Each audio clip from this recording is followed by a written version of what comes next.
आज की कहानी है गरीब बहू के ससुराल आई अमीर सहेलियाँ। 13 साल की 3 हम उम्र लड़कियां जो कि पक्की दोस्त थी एक पार्क में खेल रही थी। तभी झूला झूलते वक्त निधि झूले से फिसलकर गिर जाती है और उसके माथे पर हल्की सी खरोंच आ जाती है, जिसके कारण उसे दर्द होता है और वो कहती है, ओई माँ कितनी जोर की लगी है, बहुत दर्द हो रहा है। इस पर सोनम कहती है, अरे पागल, अच्छे से झूलना, गिर गई ना, लग गई चोट। तो प्रीति भी कहती है, जरा संभल कर झूला कर, हमेशा ऐसे ही करती है तू। चल अब खड़ी हो जा, कुछ नहीं हुआ, हो जाएगा आराम। तो निधि खड़ी हो जाती है और सोनम से कहती है, सोनम चलना यार, तेरे घर चलते हैं। आंटी बड़े अच्छे आलू के पराठे बनाती है, पेट में बहुत चूहे भी कूद रहे हैं, बहुत खेल लिए, चल आंटी के हाथ के आलू के पराठे खाते हैं। तो सोनम कहती है, हाँ हाँ चलो ना, मैंने कब मना किया है, मम्मी भी बहुत खुश होगी तुम्हें देखकर।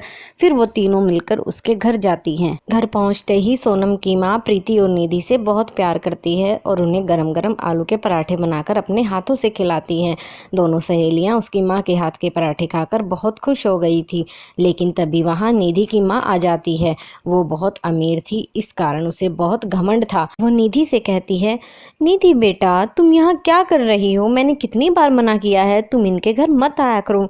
बेटा ये बहुत गरीब हैं और तुम यहाँ खाना भी खा रही हो, ये तुम्हें कुछ उल्टा सीधा बना के खिला देंगे, तुम बीमार पड़ जाओगी, भुगतना हमें पड़ेगा। इस पर निधि कहती है, नहीं माँ, आंटी बहुत साफ़ सफाई रखती हैं, देखिए ना आप खुद, और आंटी बहुत अच्छे आलू के पराठे बनाती हैं, आप भी खाइए ना।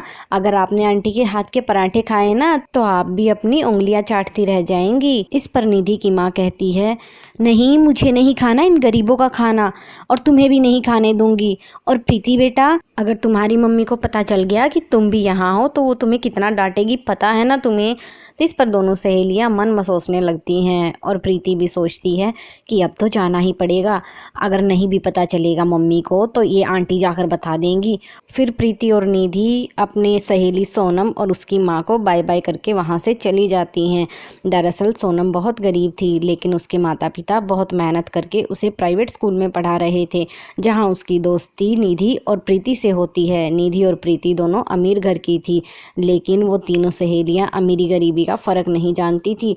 निधि और प्रीति के माता पिता उन्हें हरदम सोनम से दूर रहने के लिए कहते थे, लेकिन वो बिना अमीरी गरीबी का फ़र्क किए तीनों पक्की सहेलियां बन गई थी। ऐसे ही समय बीतता है और देखते ही देखते तीनों सहेलियां जवान हो जाती हैं। एक दिन प्रीति और निधि सोनम के पास आती हैं और कहती हैं, सोनम यार तुझे एक खबर देनी है, मन तो नहीं कर रहा ऐसी खबर देने का, लेकिन क्या करे, मजबूरी है। दरअसल हमारे मॉम डैड ने हमें फ़ॉरेन भेजने का डिसीजन लिया है और परसों ही हमारी फ़्लाइट है, वो हमें फ़र्दर स्टडीज़ के लिए विदेश भेजना चाहते हैं। तेरी यार बहुत याद आएगी, तुझे छोड़कर जाने का बिल्कुल भी मन नहीं है, पता नहीं तेरे बिना कैसे रहेंगे हम। इस पर सोनम उन्हें कहती है, कोई बात नहीं, चले जाओ, अब मैं तो तुम्हारे साथ नहीं जा सकती, मेरी तो मजबूरी है। तुम्हें पता है ना, मेरे माता पिता ने तो मुझे प्राइवेट स्कूल में ही कितनी मेहनत कर करके पढ़ाया है, अब वो आगे मुझे पढ़ाने का सोच भी नहीं रहे। उन्होंने मेरे लिए एक लड़का देखा है और अगले ही महीने मेरी शादी करने का फैसला लिया है।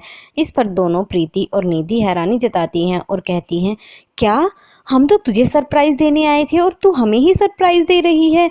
यार ये क्या, हम तो तेरी शादी में भी शामिल नहीं हो पाएंगे, हमारी तो 3 दिन बाद ही फ़्लाइट है। 2 दिन बाद निधि और प्रीति फ़्लाइट से अब्रॉड चली जाती हैं। वहीं सोनम की भी शादी हो जाती है और वो अपने ससुराल में जाती है तो अपने ससुराल की जिम्मेदारियां उठाना शुरू कर देती है। सोनम की सास बड़ी ही खड़ूस थी। दरअसल वो गरीबी के कारण कंजूसी दिखाती रहती थी, कंजूसी उसकी आदत बन गई थी। एक दिन सोनम दोपहर के खाने की तैयारी कर रही थी, तभी उसकी सास वहाँ आती है और उससे कहती है, बहू तू ये क्या कर रही है।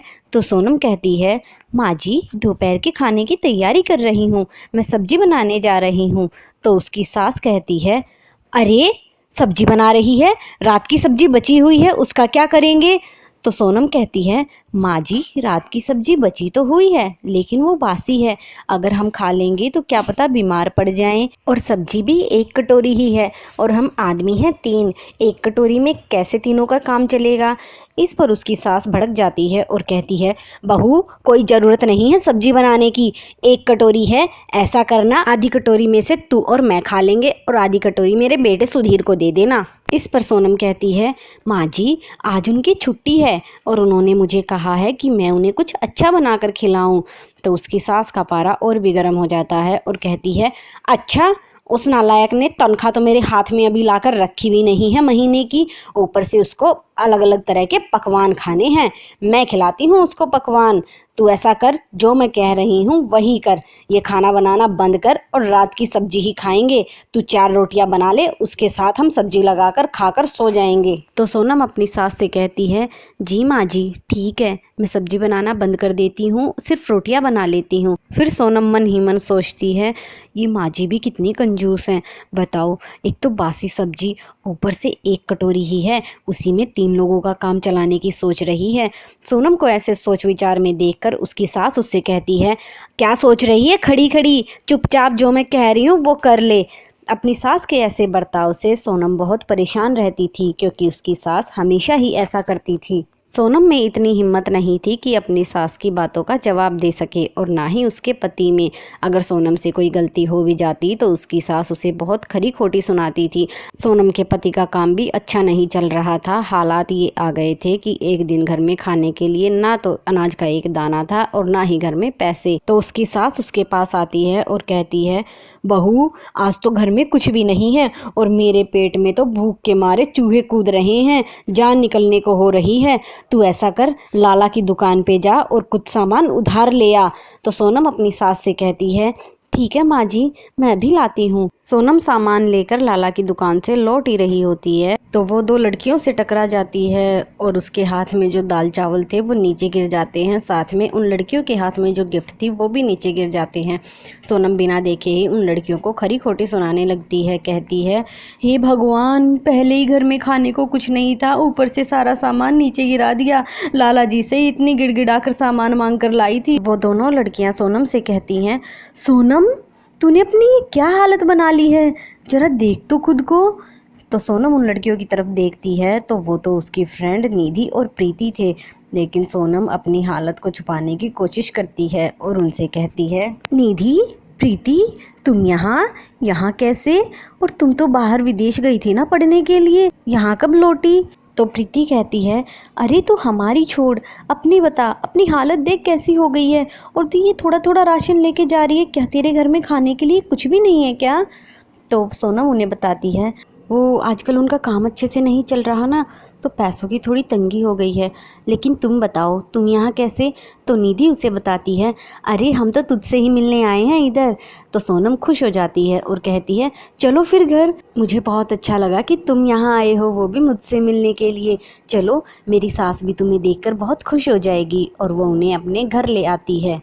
निधि और प्रीति दोनों सोनम के ससुराल की हालत देखकर भाप जाती हैं कि सोनम का ससुराल तो उसके मायके से भी ज़्यादा गरीब है, लेकिन कहती कुछ नहीं। और फिर सोनम अपनी सास को बताते हुए कहती है, माँ जी ये दोनों मेरी सहेलियाँ हैं, निधि और प्रीति। तो उसकी सास कहती है, अच्छा, ये देखने में तो बड़ी अमीर घर की लग रही हैं। तो सोनम हाँ में हाँ मिलाती है और उन दोनों से कहती है, अच्छा तुम ऐसा करो, यहाँ बैठ जाओ, मैं तुम्हारे लिए चाय बना कर लाती हूँ। और वो रसोई में चाय बनाने के लिए चली जाती है। फिर उसकी सास उसके पीछे पीछे जाती है और कहती है, कोई ज़रूरत नहीं है दूध की चाय बनाने की, ऐसा करो इसमें पानी डाल दो।